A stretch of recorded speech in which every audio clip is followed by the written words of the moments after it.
Você já fez uma promessa que depois se arrependeu amargamente?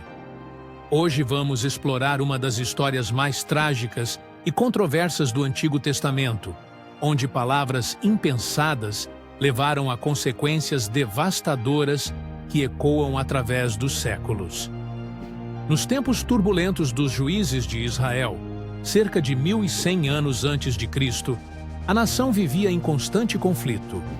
Não havia rei e cada um fazia o que achava certo aos seus próprios olhos.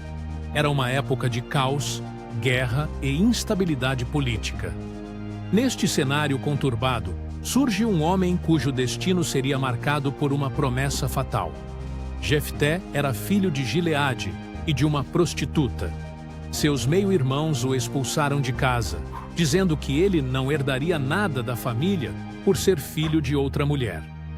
Rejeitado e humilhado, Jefté fugiu para a terra de Tobi, onde se tornou líder de um bando de aventureiros e mercenários. Sua reputação como guerreiro valente se espalhou por toda a região. Enquanto isso, os filhos de Amon começaram a fazer guerra contra Israel.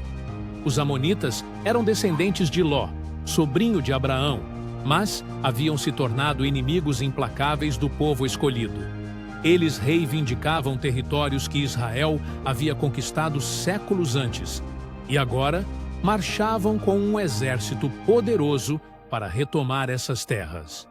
Os anciãos de Gileade, desesperados diante da ameaça amonita, lembraram-se de Jefté.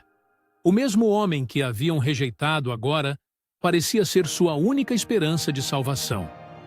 Eles viajaram até Tobi e imploraram para que Jefté voltasse e liderasse seu exército contra os invasores.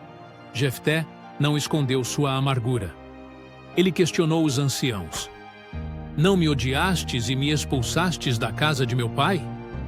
Por que viestes a mim agora, quando estais em aperto? Mas os anciãos insistiram, prometendo que se ele os ajudasse, seria reconhecido como líder de Gileade para sempre. Após aceitar a proposta, Jefté primeiro tentou resolver o conflito diplomaticamente. Ele enviou mensageiros ao rei dos Amonitas, questionando por que eles estavam atacando Israel. O rei respondeu que Israel havia tomado suas terras quando saíram do Egito, desde o rio Arnon até o Jaboque e o Jordão. Jefté respondeu com conhecimento histórico impressionante. Ele explicou que Israel não havia tomado terras dos Amonitas ou Moabitas, mas sim dos amorreus, que eram inimigos de ambos os povos. Israel havia pedido passagem pacífica, mas foi forçado a lutar quando os amorreus atacaram primeiro. Por 300 anos, Israel havia habitado essas terras sem contestação dos amonitas. Se o Senhor, Deus de Israel, desapossou os amorreus de diante de seu povo Israel, argumentou Jefté, não possuirás tu aquilo que te fez possuir Quemos, teu Deus. Assim, tudo o que o Senhor nosso Deus desapossou de diante de nós, isso possuiremos nós. Mas o rei dos Amonitas rejeitou os argumentos de Jefté e se recusou a fazer paz. A guerra era inevitável. Foi neste momento crucial que Jefté tomou a decisão que definiria sua tragédia pessoal. Sentindo o peso da responsabilidade sobre seus ombros e talvez querendo garantir a vitória divina, ele fez um voto solene ao Senhor.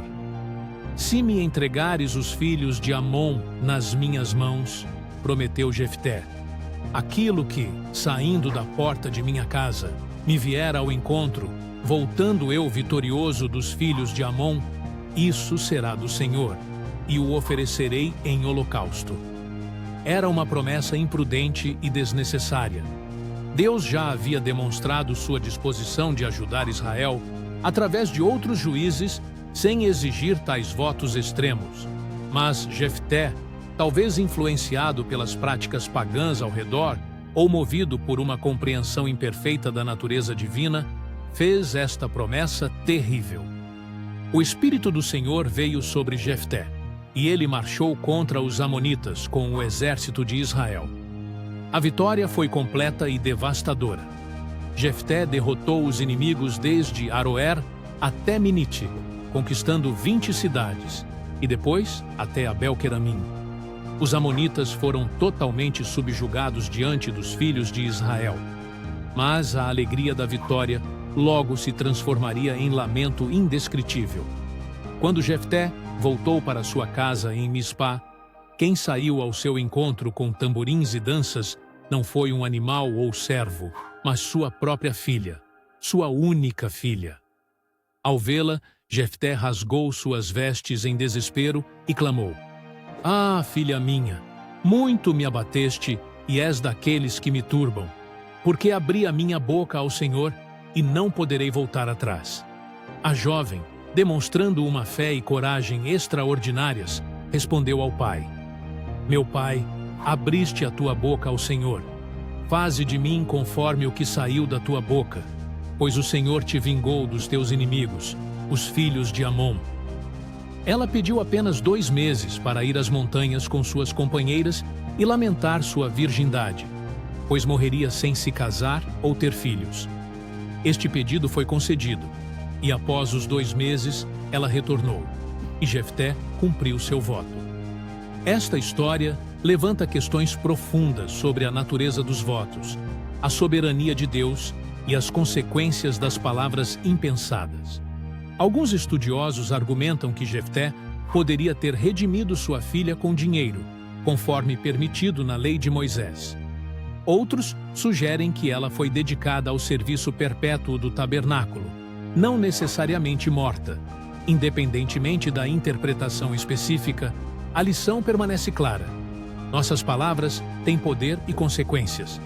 Jesus mais tarde ensinou: "Seja, porém, o vosso falar, sim, sim, não, não, porque o que passa disso é de procedência maligna." Jefté governou Israel por 6 anos após estes eventos.